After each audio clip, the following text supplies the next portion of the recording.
Well, ladies and gents, it's time. I didn't think I'd ever make a YouTube video about this regarding Barr Nunn, but I finally have something to complain about.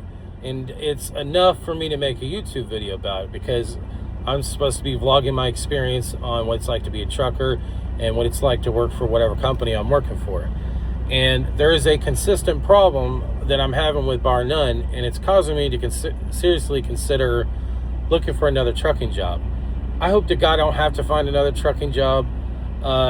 Sure, I've been through, this is my third trucking job, and the first one I left because it was a crappy job, but I didn't think nothing of it because the first job you get in a new trade is always going to suck until you get more experience.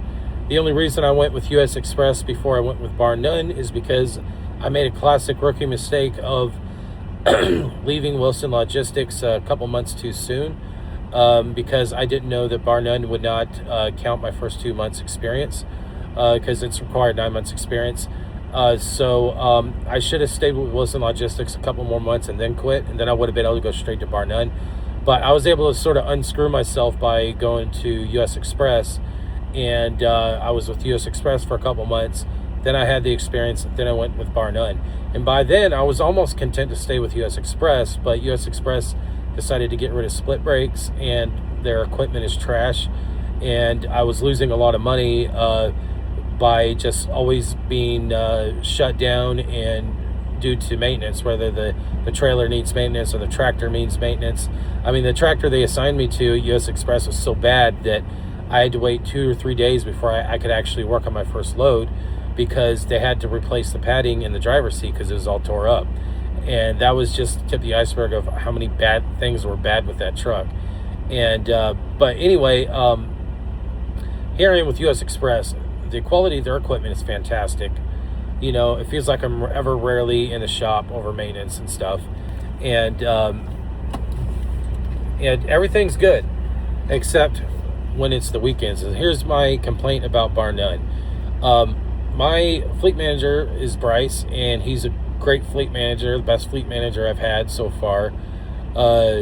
He's a good fleet manager, best fleet manager I've ever had. But anyway, but, you know, he works Monday through Friday, so he doesn't work the weekends.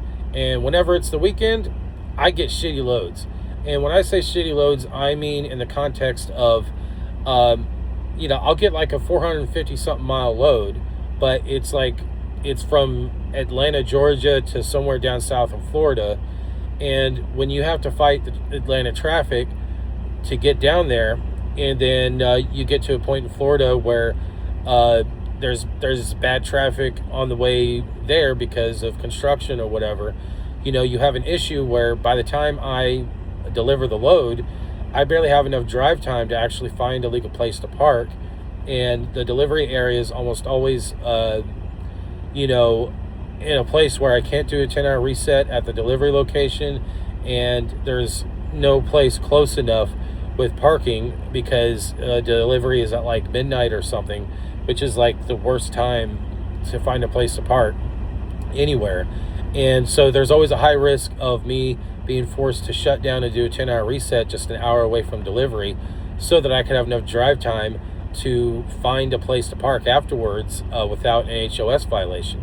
And what I do is that when I figure out my whole trip plan and I come to that conclusion, I call it dispatch. And of course, it's a whole different dispatch crew on the weekends, and I can't get a hold of Bryce and my fleet manager. So what happens is that I let him know, so look, this is one of those loads where it's a high-risk situation, where it's a high risk where I'm probably going to have to shut down close to the delivery, do a 10-hour reset, and then deliver late. And I call them up to do that because, one, it's my job to communicate. And two, it's to cover my ass because I've been working for Barr Nunn since November. I have a 100% on-time delivery rate, not one single service failure, and it's because of how good I am at trip planning and anticipating issues. Like if I'm trip planning from point A to point B, and point A is Atlanta, I know that there's going to be at least an hour worth of traffic delays just trying to get out of there. And so I factor that into my trip plan.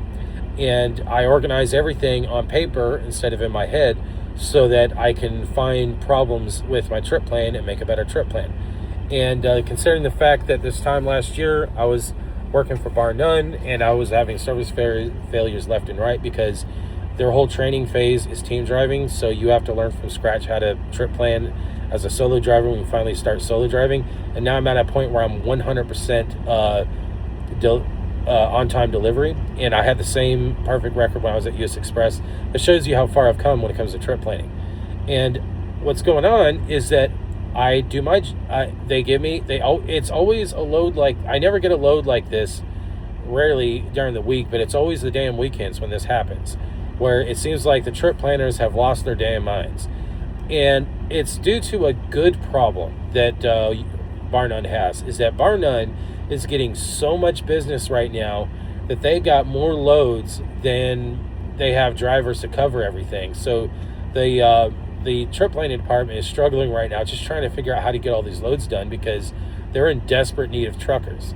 So I'm just kind of caught in the middle of all this, and this is a good sign. I mean, the company's stable. I don't have to worry about them randomly laying off a bunch of truckers like what US Express did right after I left US Express. I dodged a bullet there. And but it's a consistent pattern where basically I'll have about two loads assigned to me, sometimes 3 loads assigned to me on a weekend. And then at least one of those loads, usually it's a second load or third, or the last one, where I got this HOS, a high probability of an HOS violation issue, where I might not have enough drive time to find a place to park after the delivery. And what I do my job. I call up dispatch. I communicate the problem and say, hey, I might need a repower, or I might need to deliver late. I'm just letting you know. I'm going to work on this anyway. And then they respond with just taking the load off of me. And then next thing you know, I'm waiting for a very long time for another load. Last weekend, it was, the weekend before this last weekend, I was down for 40-something hours because I kept getting loads that were canceled. And it was just sort of an exaggerated version of what I typically deal with on a weekend. And it was because of it being a holiday weekend. And it was frustrating, but I was able to get layover pay. But I had the same issue again this time, but instead of loads getting canceled on me, I was given a crappy load where I would have that HOS violation, high probability of a HOS violation if I tried to send it. And where basically what that means is that about an hour or so from the delivery, I would shut down, do a 10-hour reset, and then deliver late, because I'd rather deliver late than to violate the hours of service, to violate DOT regulations, because I have a perfect record. I've only have, but anyway, there's only 2 accidents I've ever had since I was a trucker. One, it wasn't my fault. It was basically a trucker, I was not a trucker, a guy in a pickup truck who didn't strap his rowboat, his fishing boat correctly into his truck bed. It came out and the boat hit me, and it just cracked a bumper. And that was all documented. And the second time was when I accidentally backed into a pole, but I barely tapped the damn thing, so it didn't go on my DOT record because the police officer said, I'm not going to cite you because there's no damage. And that was after a police officer and electrician examined the pole, after I did what I was supposed to do and call the police and communicate with dispatch and everything. But so that didn't go on my record because it was no damage. And it was just one of those things. But those are the only 2 issues. So because of that, from DOT side of things, I have a perfect record. And I'm not about to screw it up. I'm not about to let dispatch push me into doing something illegal, which is something you have to keep your guard up no matter what trucking company with. Is that sooner or later you're going to have one of those days where trip planning dispatch loses their damn minds and tries to push you into doing something that's potentially illegal, and you have to stand your ground. And with Barr Nunn, I haven't had issues with that. The only issue that I have is that on the weekends, I keep constantly being sitting around. The weekend before last weekend, 40-something hours, and it was due to loads canceled. And but that was the weekend.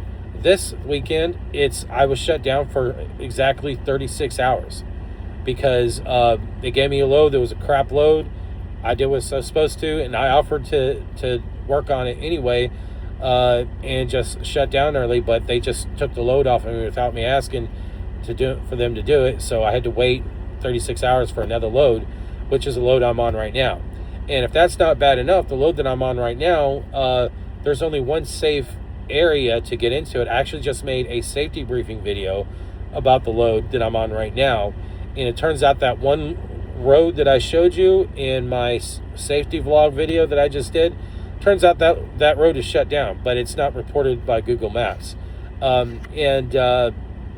So I'm stuck at a truck stop, and now I'm waiting to find out if I just drove 200 something miles for free.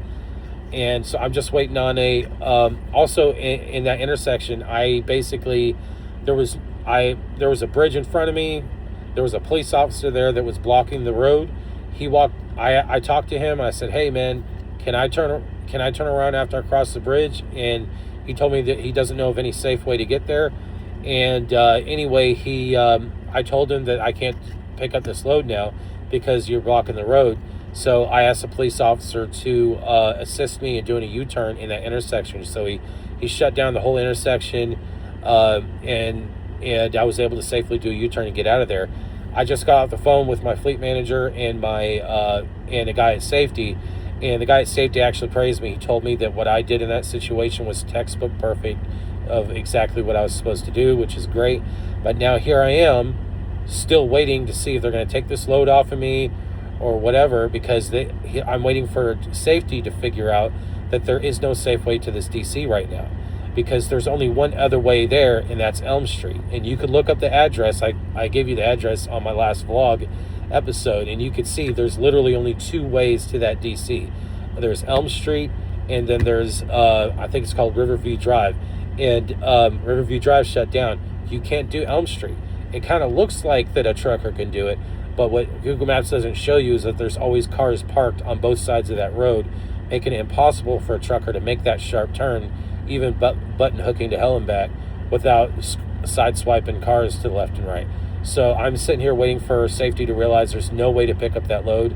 And safety told me that this DC is infamous. They've been constantly having problems trying to pick up loads there. They call it the Nightmare DC. But I'm not complaining about that. I'm just complaining about me consistently losing money on the weekends, because I refuse to do a crappy load that's going to cause me to put my CDL at risk. So I'm going to see if this problem persists, and I have to stick around to see if this problem persists, because I already experienced twice what it's like to go from one trucking job to another, and it sucks. It's expensive. It costs money. And so, yeah, I don't want to go through that all over again, because at least with this trucking company, my equipment is in fantastic shape. Very rarely does a trailer ever not pass a pre-trip inspection. My truck's got over 400,000 miles on it, but it works better than, even though it's a 2021 model, it works better than the 2023 models I had at Wilson, which were crap. So I don't want to go through that crap all over again.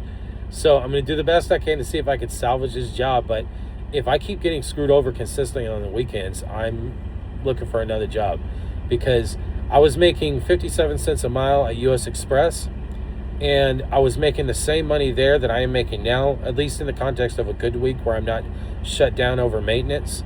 So I get less miles with Barr Nunn, so it evens out to the same pay, except it's more consistent than US Express because I'm not constantly shut down for maintenance issues. Yeah, so right now I'm making 67 cents a mile, but if I keep working here long enough, I could go all the way up to 73 cents a mile. And I don't know of any other trucking company I can do that with. I know I can make 70 cents a mile working for K&B Transportation, but it's reefer loads, and K&B Transportation has soiled their reputation due to a trucker showing a video of him getting fired over the phone by dispatch because he was too tired to continue doing a load. He had to pull over, and they told him to drive anyway despite being tired or get fired. So he chose to get fired instead of falling asleep behind the wheel going down the road. And so I'm not going to K&B Transportation because they got a bad reputation for safety. As far as safety is concerned, though, I mean, Barr Nunn's safe. This weekend, where some alternate dispatch crew and maybe some alternate weekend trip planning crew is basically lost their damn minds and they don't know how to trip plan for shit. You know, yeah, that's the issue I have, and it's making me want to consider looking somewhere else if this issue persists. But you're not going to work anywhere without there being some problem. So this is the only problem I've run into, and it's taken me working for Barr Nunn this is my 6th month working for Barr Nunn for me to finally find something to complain about. That's how good this company is. So I might end up staying here, and I hope I do, because I don't want to go through the mess of, leaving this trucking job for another, because it sucks. It's not something I want to go through again. I just want to stay here long enough till I got my 150K, and then my ass is in Argentina. So this is what's going on, and so be wary that weekends are probably going to suck if you're a solo driver. Now, I will tell you, if you're team driving for Barr Nunn, you won't have this issue, because when you're team driving, you just run your clock down and then you switch seats with your teammate. I refuse to teammate. I refuse to team drive, because I've been down that road before, and roommate situations suck, and it's hard for me to find someone worth team driving with that won't treat me like a piece of shit, all because I decide to not be a degenerate, womanizing fucktard. And literally, like the last guy that I team drove with, he was constantly running his mouth and basically being disrespectful towards me, because I was just not just like him, and he was constantly bragging about abusing drugs and alcohol like it's something to be proud of, talking about how he's cheated on every woman he's ever been with. And because I don't want to be a degenerate like him, I'm the bad guy. And the guy before him, it's like he kept turning the truck off while I was sleeping in the sleeper berth, which turned my CPAP machine off. But other than that, he was a good driver. He was a good teammate. But it's so hard to find a good teammate. The only thing that could justify me dealing with the drama that comes with team driving is with a smoking hot Latina, but I'm smart enough to not date again until I'm outside the U.S. So so there's no way you're going to get me team driving. So I want to let you know, remember what I always say whenever truckers give you information: consider the context. The context is in a solo company driver, which means if you work for Barr Nunn and you're team driving for Barr Nunn and you can handle being a team driver, you won't have this issue. You'll make twice as much money as me. And it is what it is. It's just one of the issues that comes with being a solo driver. I hope this is just one of those issues that blows over, but this is the first time since I started working for Barr Nunn where I'm starting to wonder if I should start talking to recruiters of other companies. But I haven't reached the point where I've actually started picking up the phone and calling other recruiters. I'm hoping to see if I could work this problem. And we'll see how consistent this issue is. So anyway, that's my rant, and this is me finally having something to complain about with Barr Nunn. Y'all have a good one.